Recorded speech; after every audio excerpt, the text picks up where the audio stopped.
Slimehouse TV, myself Theo Kane, welcome back to another episode of Toy Talk Tuesday, and hold tight the Slime Alliance if you're watching this 2 weeks in advance. I'll tell you a little bit more about my new Patreon tier at the end of the video and how you can watch this video 2 weeks early if you so wish to do so. So in today's episode, I'm going to be talking about a subject that not many people have really asked me to talk about, but I want to talk about it, and it's army building. So first off, I need to explain what army building is, because I wrote on my Instagram the other day, does anybody army build? Let me know why, show me your army building collections, just so I could gather a bit of research for this video. And so many people hit me up yeah, I army build, I've got Corn Berserkers, I've got Eldar, I've got Death Guard, I collect Ultramarines, I collect Blood Angels. They were talking about Warhammer, because I've got Warhammer followers and stuff, and I said, no, that's not army building. Army building is when you're a toy collector who buys the same toy over and over again, and you army build it. So, for example, this mutagen man. So let's say I went out, and by the way, I love this figure. How cool is mutagen man? You went out to a flea market, a toy fair, a car boot, and you found a mutagen man. And you were like, oh, wicked, I've been after that figure. I'm going to buy that. So you buy it, you take it home, you pay the nice price for it, you put it on a shelf. And then the next time you're at the toy fair or a car boot or a flea market or wherever you go hunting for toys, you find another one and it's a nice price. And you think, oh, nice one. I'll get it. It's a nice price. Maybe I'll swap it. I don't know. I'll get it because I don't really know what to do with it yet. This is all just in theory. This is an example. So you buy this mutagen man and you put him next to the one that you've got before. So you've got 2 mutagen men on your shelf. And then a few months later passes and you see another one. So you buy that, and before you know it, you've got 3. Then you've got 4, and you've got 5, and you've got 10. And before you know it, you've got a whole army of mutagen men. You've army built mutagen man. And although I personally have never really felt the urge to buy any figure other than once, you would be surprised how many people in the toy community enjoy army building. And like most factors of toy collecting, you get different opposing sides of it, people that are completely different and do that side of toy collecting for completely different reasons. So you'll get some people that army build, they'll army build a figure that's not even that expensive. It's a pretty cheap figure. It's not even that sought after. But they can keep the hobby exciting by buying that same figure over and over again. And even though they've got a few of them, they can pick them up cheap, and it's just a nice fun way to keep the hobby exciting. And then you get other people that want to army build a super rare figure. So there might be one figure that's worth £200 and they want to army build that one because they want to be that type of army builder. So like any factor of toy collecting or anything like that, you get different opposing sides, you get different types of people within that community. And some people want to army build because it's a toy that's not even that sought after, and you can pick it up pretty cheap, so it makes sense to army build it. And it's a nice way to keep the hobby exciting by going out and picking up a toy, and even though you've got it 5 times, it's nice to have another one because you're building an army and it's just another little thing to concentrate your collecting brain into. And then you got other people that army build super rare figures, so they might be a figure that's worth a couple of £100 and they want to army build that one. They're not happy with one, they want 20 of them. So I think you do get some people that genuinely just army build because they enjoy it and they think it keeps the hobby exciting for them, and then you do get other people that want to army build the super rare figure and really put the dick on the table, yo, look what I got. So they're the kind of person that doesn't just want one of the rare figure, they want 20 of them, and they want other people to see that they've got 20 of them. So they put pictures online and be like, look at all these figures I've got. You ain't even got one, I got 20 of them. For example, recently I saw a guy who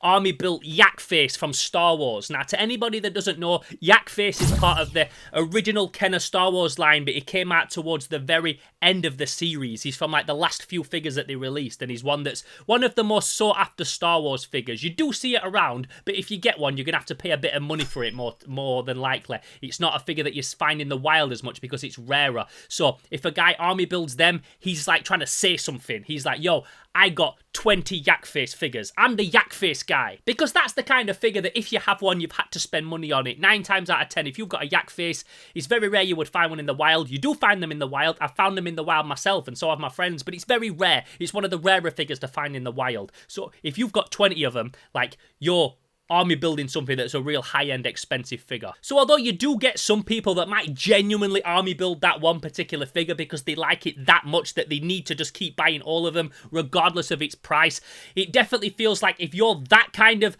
army builder, if you're the Yak Face guy, you're doing it because you want that toy collecting clout to be like, look what I've got, look how much money's worth I've got on my shelf. It goes back to the grading thing that we talked about in another episode. You always get these polar opposites of collectors, and that's a prime example of somebody that's just collecting because they want to show how much money they've got on a shelf. And what's mad is there's so many people that would love to just own one yak face, but this guy wants to buy every one that he sees. So there's going to be people that never get to own one, and this guy owns 20 of them. I remember one guy who was army building Shogun Godzillas. Now, I would fucking love a Shogun Godzilla. I don't have one. Maybe I'll never have one. They always go for a decent price, and you can't really find them here in the UK. But I saw a guy who was like army building them, and he had like 30 of them in various states of condition. And I think, do you know what? I would just be happy with one. Can't I just get one Shogun Godzilla? This guy's bought 30 of them. And again, that's a figure that's really sought after. So if you've got a load of them like that, you're either trying to say, I've got lots of money, or you don't have any money left because you spent them all on Shogun Godzillas. And honestly, in my humble opinion, my honest, personal, humble opinion, if you're going to be that guy and you're going to spend all that money on Yak Face or all that money on Shogun Godzillas or Scareglow or a Malaman or any of the other like rare, expensive Star Wars figures, then it's almost like you're trying to overcompensate for a personality.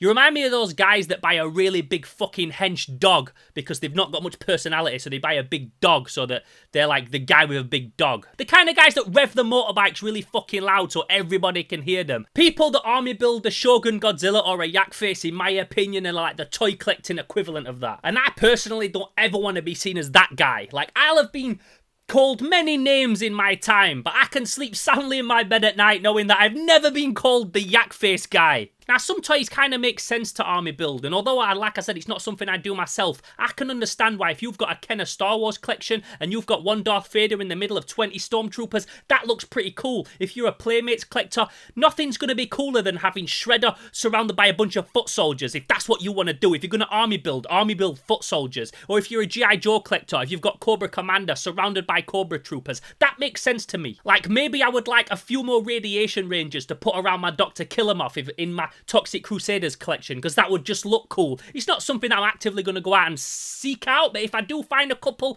extra ones, maybe I'll put them with my Toxic Crusaders because it makes sense to have a few radiation rangers to even out the numbers of the good guys and the bad guys, if I wanted to go down that route. But thus far, it's never been something that I've been that particularly bothered about. And although it sounds like I'm firing shots and I'm trying to like make people feel bad about the collections or anything like that, I'm not at all. It's just banter, it's just fun, and we're all toy collectors. We collect little pieces of toy plastic, so I hope that somebody wouldn't get offended because I called them the Yak Face guy because they go collect Yak Face. Like, it's just funny to me. It's all banter. And it must be kind of nice to go out toy hunting and see a toy that you've already got and get excited because you want to add it to the army of the other 20 that you've got at home. I've never had that feeling. If I buy a toy, then I see it again, I'm not excited because I've already got it. So it must be nice in a way of keeping the hobby alive, especially like in England where there's not that many vintage toys around anymore. If you can go out and get the same figure over and over again and get that same joy from buying it the 20th time as you can the first time that you bought it, then I take my hat off to you. And I never really take my hat off, so that goes a long way with me.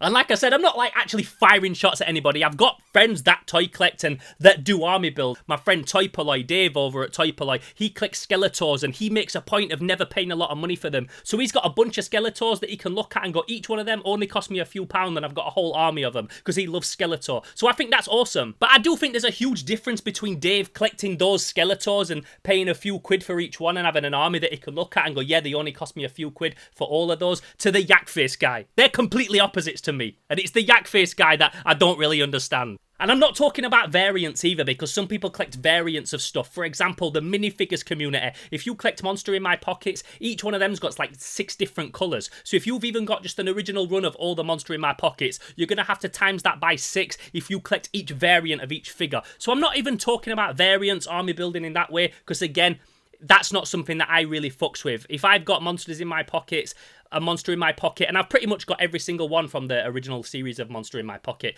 I'm just happy to have one of each. I swap them often with people who've got different ones, and I don't care what colour they are. As long as I've got one of each, I'm happy. So I'm not really talking about variants, because lots of figures come out in different colours, and you don't know, sometimes one figure can come out in one colour, and they can release it again in another colour, and it's the same figure, but it looks dope because it's a different colour. I'm not talking about that. I'm talking about the exact same figure. So, if you're an army builder, I'd love to know in the comments below, why you army build, what kind of army builder you are. Do you do it because you like the monetary value of it and you like to have loads of figures that are worth money of the same figure because you like to say, look at me, look what I've got? I'm not firing shots, I'm asking you, is that the case? If so, fair play, brother, fair play, sister. It's just not something I understand, but this is why we do Toy Talk Tuesday, because I like to chop it up with other toy collectors, meet other people and find conflicting opinions on it, because I love to hear different opinions on stuff. Just because it's different to mine doesn't mean we can't discuss it and I can't appreciate your opinion. So if you're an army builder, let me know in the comments below. Let me know what army you collect, or if you're on Instagram, tag me on Instagram and let me see your army builder. Let me know why you do it. I'm interested to know.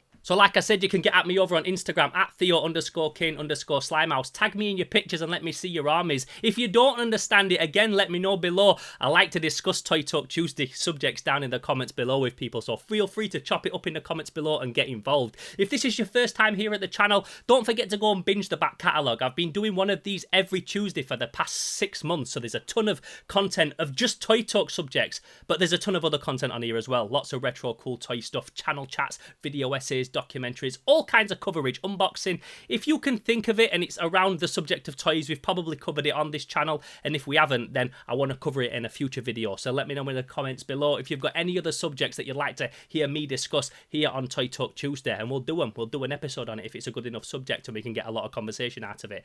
If you are also watching this 2 weeks early, then big ups. I've got a new tier on my Patreon called Slime Alliance, where for £5 a month you get access to Toy Talk Tuesdays 2 weeks in advance, and also any of the Friday drops, the big videos that I drop on a Friday that have got a lot more flashy editing in them and stuff like that. Any of them that I release early, I also put them on there early as well, so you can get early access to all those as well whenever I drop them. Sometimes I don't. Sometimes I'm working on them right up until the last minute and then dropping them on the day of release. But if I ever do finish them early, they also go on that as well. So that's over at patreon.com/SlimeHouseTV. You can either become part of the Slime Alliance for £5, or for as little as $1 a month or more, you can become a Slime Renegade. And you don't get any benefits for that. You just get to know that you're helping this channel and you're helping me progress the brand of Slimehouse to a point that it's bigger and better than ever.